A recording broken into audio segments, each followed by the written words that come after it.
हमने जो खीर बनाई है सिर्फ 3 मिनट में बनकर तैयार हुई है। और इस खीर को देखकर आप समझ पा रहे होंगे फ्रेंड्स कितनी ज्यादा रबड़ीदार मलाईदार बट गाढ़ी सी बनकर तैयार हुई है। फ्रूट्स डालने से इसका स्वाद और अधिक बढ़ गया है। इसे छोटे खाएं बड़े या बुजुर्ग सभी को बहुत ज्यादा पसंद आने वाली है।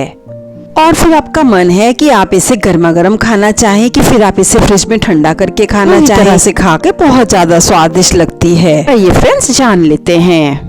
तो फ्रेंड्स सबसे पहले हमने यहाँ पे कुछ ड्राई फ्रूट्स को ले लिया है। बादाम, 8-10 किशमिश, थोड़े से कद्दू के बीज और 4-5 हमने निकले हुए अखरोट लिए हैं। सारे ही ड्राई फ्रूट्स को हमने ले लिया है और आप चाहें तो कम ज्यादा या अपनी मनपसंद के ड्राई फ्रूट्स भी ले सकते हैं।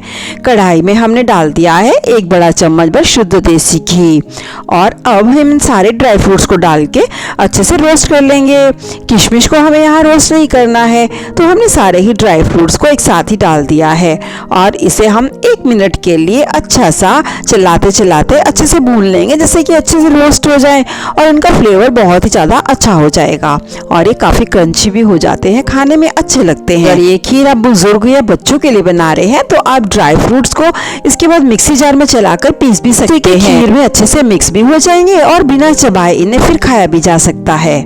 आंच पे हमने इस तरह से ड्राई फ्रूट्स को रोस्ट कर लिया है। बादाम और बीज अच्छे से फूल चुके हैं, मतलब अब ड्राई फ्रूट्स हमारे अच्छे से रोस्ट हो चुके हैं, तो हमें इससे ज्यादा अब रोस्ट नहीं करना है। तो निकाल लेंगे इन्हें प्लेट या कटोरी में।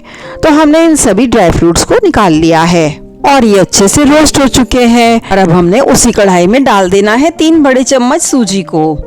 और सूजी को डालने के बाद अब हमने इसे अच्छे से चला देना है। सूजी में अच्छा सा कलर आ जाए और इसमें कच्चापन बिल्कुल भी ना रहे। और यहाँ पर अब हमने सारी ही सूजी को बहुत अच्छे से चलाते हुए हल्का रोस्ट कर लेना है और अब इसे लगातार चलाते भी रहना है ताकि ये तल में लगे नहीं। और अब हमने सूजी को मीडियम आंच पे 1 मिनट के लिए अच्छे से चला लिया है। यहाँ पर सूजी का अच्छा सा कलर भी चेंज हो चुका है, मतलब हमारी सूजी में कच्चापन अब बिल्कुल भी नहीं है और ये अच्छे से भुन चुकी है। तो इससे ज्यादा हमें और नहीं पकाना है।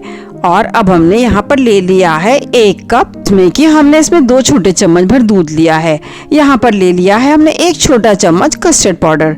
कस्टर्ड पाउडर को हमने यहाँ पर लेवल करके लिया है, इससे ज्यादा हमें नहीं लेना है, इससे हमारी खीर का स्वाद बहुत अधिक बढ़ जाता है। यहाँ पर हमने वीकफील्ड का कस्टर्ड पाउडर लिया है जो कि वैनिला फ्लेवर है। कस्टर्ड पाउडर ऐड करने से हमारी खीर गाढ़ी तो हो ही जाती है, साथ ही में उसका फ्लेवर भी बहुत अधिक बढ़ जाता है। अब हमने इसमें आधा कप भर दूध और डाल दिया है। हमारा कप 250 ml का है, तो आधा कप दूध इसलिए डाला है ताकि ये कस्टर्ड पाउडर इसमें अच्छे से घुल सके। और फिर क्योंकि हमें खीर में दूध भी अभी ऐड करना है तो हम इसी से नाप के इसे ले लेते हैं। ग्लास से नापना चाहे तो 1/4 ग्लास दूध आप इसमें डाल सकते हैं ताकि दूध में अच्छे से घुल सके, क्योंकि ये नीचे भी बैठ जाता है, इसलिए हमें अच्छे से इसे चम्मच की सहायता से घोल लेना है ताकि नीचे बिल्कुल भी तल में ना बैठा रहे और सारा ही दूध में अच्छे से मिक्स हो जाए। क्योंकि अभी हमने इसमें दूध और ऐड करना था तो हमने इसमें 1 कप इसको बढ़ा के कर लिया है। तो इस तरह से हम आपको बता दें फ्रेंड्स कि हमने यहाँ पर 1 कप भर दूध लिया है जिसमें कि हमने कस्टर्ड पाउडर को घोल लिया है। यहाँ पर अमूल गोल्ड का फुल फैट दूध लिया है ताकि खीर हमारी अच्छी गाढ़ी रबड़ीदार बनकर तैयार हो। चाहे तो इस तरह के फुल फैट दूध से खीर बना सकते हैं, जो भी दूध घर में इस्तेमाल करते हो उससे भी खीर को बनाया जा सकता है।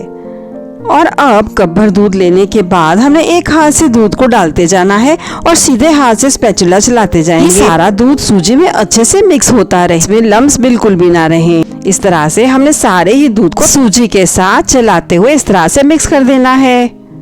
और अब देख सकते हैं फ्रेंड्स सारा ही दूध हमने सूजी में मिक्स कर दिया है। लगातार अब इसे चलाते रहना है। हमने यहाँ पर 3/4 कप भर दूध को और ले लिया है, यानी कि 1 कप से 1/4 कप भर कम। और इतने दूध को हम सूजी में इस तरह से घुमाते हुए फिर से डाल देते हैं ताकि ये सारा ही दूध सूजी में अच्छे से मिक्स हो जाए। यहाँ पर हम 2 जन के लिए खीर बना रहे हैं, तो इतना दूध और इतनी सूजी इसमें बिल्कुल पर्याप्त है। सारी ही सूजी में हमने दूध को डाल दिया है, तो इसके बाद हमें यहाँ पे रुकना बिल्कुल भी नहीं है।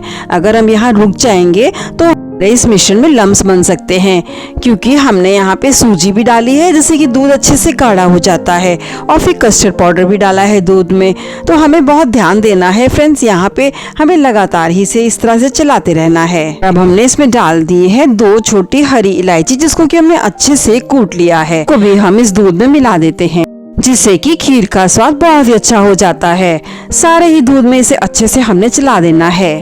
दूध थोड़ा जल्दी से गाढ़ा हो, इसलिए बीच में थोड़ा सा हमने इसे मीडियम आंच पे कर लिया था, लेकिन जैसे ही हमारा दूध गाढ़ा होने लगेगा तो फिर हमने इसकी आंच को लो कर देना है। और साथ ही में हमने यहाँ पे डाल दिया है 3 बड़े चम्मच भर चीनी, की खीर में बराबर मीठा बैठे। और अगर आप चाहें तो फिर थोड़ा सा कम थोड़ा ज्यादा अपने पसंद अनुसार कर सकते हैं। के साथ ही हमने यहाँ पर ले लिया है बेबी सेफ्रॉन। हम यहाँ पे बताना चाहेंगे कि इस बेबी सेफ्रॉन का फ्लेवर बहुत ही ज्यादा अच्छा है, बहुत ज्यादा खुशबूदार है, कलर भी इससे दूध का बहुत अच्छा सा हो जाता है। तो आप चाहें तो इस वाले सेफ्रॉन को यूज कर सकते हैं। यहाँ पर हमने लगभग 4-5 धागे केसर के डाल दिए हैं। सारे ही दूध में अच्छे से चला देते हैं, सारी ही खीर में इस केसर का बहुत ही अच्छा सा स्वाद आ सके। इस तरह से इलायची केसर का स्वाद तो बहुत अच्छा आता ही है, साथ ही में कस्टर्ड और ड्राई फ्रूट्स और फिर गाढ़ी मलाईदार रबड़ीदार खीर जो है बहुत ही ज्यादा स्वादिष्ट बनकर तैयार होती है। अगर पहले आपने इसे कभी नहीं बनाया है तो हमारे कहने पर एक बार इसे जरूर बनाकर देखिएगा फ्रेंड्स, खाकर आपको बहुत ही ज्यादा अच्छा लगेगा, और साथ ही में आपको लगेगा भी कि आपने कुछ अच्छा हेल्दी फूड खाया है। इतनी स्वादिष्ट मजेदार खीर खाकर आपको काफी समय तक भूख भी नहीं लगने वाली है। हमने जो ड्राई फ्रूट्स को तल के रखा था उसको भी हम डाल देते हैं। हमने यहाँ पर ड्राई फ्रूट्स को थोड़ा सा दरदरा कूट लिया है ताकि खीर में अच्छे से मिक्स हो पाए, और अब हमने सारी ही खीर में इसको डाल देना है। और बस देख सकते हैं फ्रेंड्स कितनी ज्यादा मजेदार गाढ़ी रबड़ीदार खीर हमारी बनकर बिल्कुल तैयार हो चुकी है। और चाहे तो इसी तरह से गर्मा गर्म सर्व करें, खाने में बहुत ज्यादा मजेदार है। तो ये देखिए फ्रेंड्स, हम आपको गिरा कर दिखा रहे हैं कि देखिए कितनी ज्यादा ये स्वादिष्ट और रबड़ीदार गाढ़ी सी बनकर तैयार हो चुकी है। ये तो आप बनाकर और खाने के बाद ही जान पाएंगे फ्रेंड्स। यहाँ पर एक बात और बताना चाहेंगे फ्रेंड्स कि अगर आप यहाँ पे चीनी को ना इस्तेमाल करना चाहें तो उसकी जगह आप थोड़ा सा क्रश्ड गुड़ को भी इस्तेमाल कर सकते हैं, और जो गुड़ पाउडर फॉर्म में आता है उसे भी यहाँ पे डाला जा सकता है। तो सारे ड्राई फ्रूट्स डालने के बाद हमने सबसे बाद में यहाँ पर किशमिश को भी ऊपर से डाल देना है। अब हमने खीर को निकाल लिया है इस बोल में ताकि हम इसे सर्व कर पाए। जो थोड़े से ड्राई फ्रूट्स हमने गार्निश करने के लिए इसमें से रख लिए थे उसको भी हम इस समय अब डाल देते हैं। सारी ही खीर पे अच्छे से फैलाते हुए हमने इसे डाल देना है, और बस अब हमारी खीर तैयार हो चुकी है सर्व करने के लिए। इसको आप देखकर जान सकते हैं कितनी ज्यादा स्वादिष्ट बनकर तैयार हुई है। तो इस तरह की मजेदार मलाईदार रबड़ीदार खीर को आसान तरीके से कुछ ही मिनटों में घर पर बनाना हमें सब्सक्राइब, लाइक और सपोर्ट करना बिल्कुल ना भूलें।